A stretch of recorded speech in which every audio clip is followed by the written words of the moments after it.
It's 1 o'clock here in London. This is BBC News, 5:30 in Bengaluru, and you're watching live pictures here of mission control of the Chandrayaan-3 mission, which is within an hour now of hopefully landing successfully on the moon's surface around the south pole of the moon. Let's speak to the incoming director for the UN Office for Outer Space Affairs, Aarti, who joins me from Peterborough, Canada. Thank you so much for joining us. I mean, we've been talking a lot about the potential success of this mission, but I think it's important as well what we could actually learn from this. What could we gain? What could we benefit from in terms of information that this mission, if successful, might be able to tell us? Thank you so much for inviting me to be here with you today for these minutes of terror, 20 minutes of terror, as they call it. Let me just say at the start that while I'm indeed the incoming director of the United States for Outer Space Affairs, I'm not officially in post yet, so the views I'm sharing with you are my own. In terms of what we can learn, this is an extremely significant moment, not just for India, but really for the world as a whole. I'm trying to watch it in parallel on my phone, so forgive me if I look sideways. I'm going to focus on one particular aspect, which is the importance for the international community and for us as a people.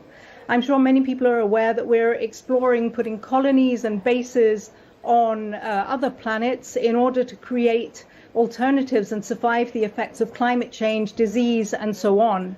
We can only base those colonies where there is water. We need to drink water, we need it to breathe, we need it to cool equipment, and we also need it to potentially make rocket fuel for further missions. So India's Chandrayaan-1 mission already identified the presence of water in the form of ice back in 2008. Those findings were confirmed by NASA, and it is on the south side of the moon. So we know that 3 countries have made soft landings on the moon, but none of them have made it on the south side. And that is particularly significant. This is the side which is in constant shadow from the sun. It's a very harsh terrain. It's very mountainous.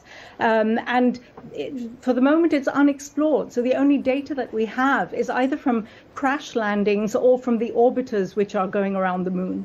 So if India is successful in this, it will be a massive contribution to our longer term objectives in space.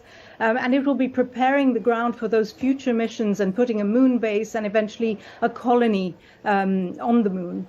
So that's significant for us as a people as a whole, and in particular for future generations.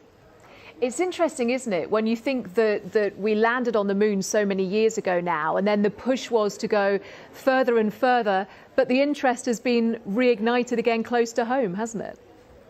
Absolutely, absolutely. And I think that's very much in line with India's pragmatic approach. They are very realistic, and the moon is the closest body to Earth. So if there is a medical emergency or something, you can still hope to bring people back. If such things happen on Mars, it's a very different story. And just in terms of the way that the world is looking at this, obviously we've got this Indian mission that's happening now. We saw, unfortunately, the failure of a mission earlier this week, a Russian mission, which again was trying to land on the towards the moon's south pole. But again, countries around the world are once again focusing on the moon, aren't they? Absolutely, absolutely. And I know that often we hear in the media that there's a race for this, and it's very unfortunate for science as a whole that Russia's Luna 25 didn't make it. But I don't think that this is a race against other countries. Certainly not from India's perspective. It may well be a race against time. But you know, many years ago, the World Trade Organization, he explained to me why India refused to open its borders to foreign satellite services. And he noted that when India many decades ago wanted to be part of space initiatives, they were effectively snubbed by the then space. Of course, nobody anticipated that India would ever be quite where it is today. So India had to go it alone, and they made it their mission to acquire those capabilities. And today we see the government of India successfully pursuing that vision of a self-reliant India. So I think this is less a question of proving to the world, but more of India really making sure that it has the competencies that it needs to drive growth at home and also contribute to global challenges. And I think that they're doing it with pride, with confidence, but also with humility. Aarti, thank you. Aarti Holomaini, thank you for joining us, the incoming director for the UN Office for Outer Space Affairs. We can see the Honorable Prime Minister, Shri Narendra Modi ji, who is here to encourage us, and he is critically looking at the visuals.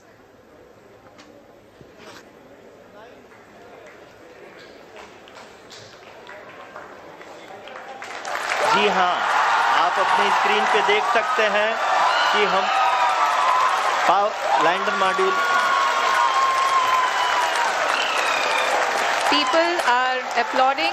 Let us all wait to hear from the Secretary Department of Space and Chairman ISRO, Shri S. Somnath. Lander module पूरी तरह से safely और softly चंद्रमा के सतह पे land हो चुका है। ये हम लोगों के लिए बहुत ही गर्व की बात है। हिंदी में एक कहावत है कि चंदा मामा दूर के, लेकिन अब हम ये कह सकते हैं कि चंदा मामा अपने घर के। बहुत ही उम्दा. The hard work of the entire ISRO community has come to fruition.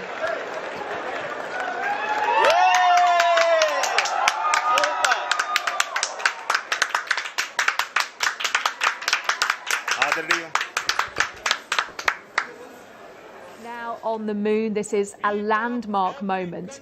Aarti Holomaini is with us, the incoming director for the UN Office for Outer Space Affairs. Thank you for joining us once again from Peterborough in Canada. You were reflecting a little earlier on what this means for India, a huge moment for India, but also a huge moment for space exploration as well, isn't it, Aarti? Absolutely. I mean, without this, the world would not be able to move forward with its plans to put a moon base and colonies on the moon. This is going to provide invaluable data on which to take those next steps. Aarti, I'm just going to pause you for 1 second. I think Narendra Modi is speaking English and now. Let's have a listen to what he has to say. Has been welcomed universally. Our moon mission is also based on the same human-centric approach. Therefore, this success belongs to all of humanity, and it will help moon missions by other countries in the future. I am confident that all countries in the world, including those from the global south, are capable of achieving such feats. We can all aspire for the moon and beyond. मेरे परिवारजनों, चंद्रयान महाअभियान के ये उपलब्धि भारत की उड़ान को चंद्रमा की कक्षाओं से आगे जाएगी। हम हमारे सौर मंडल की सीमाओं का सामर्थ्य परखेंगे और मानव के लिए ब्रह्मांड की अनेक संभावनाओं को साकार करने के लिए भी जरूर काम करेंगे।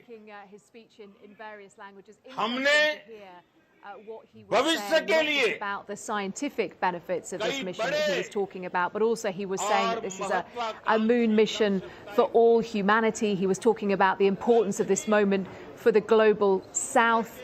He was talking about also helping other countries as well with their own moon missions in terms of what they learned from this. Aarti Holomaini, that's an important point, actually, isn't it? Because it is something, I think, when you look at space exploration, that is still far more internationally collaborative, actually, than many other parts of society. Absolutely, absolutely. I mean, even when you look back at India's space program, or the moon mission, starting with Chandrayaan-1, already then, even though it was an Indian mission, they carried 6 instruments from other countries. Chandrayaan-2 was originally intended to be a collaboration with the Russians. Unfortunately, that didn't go ahead for domestic reasons, so it became an Indian mission again. But with single Chandrayaan 1, 2, and 3, there are instruments from other countries which are going, and these instruments will be used to carry out absolutely important experiments and fact-finding data, collecting data, etc., which will be crucial for the next steps. Aarti Holomaini, thanks for joining us again, the incoming director for the UN Office for Outer Space Affairs. You're watching continuing coverage here on BBC News of a huge moment for India, a huge moment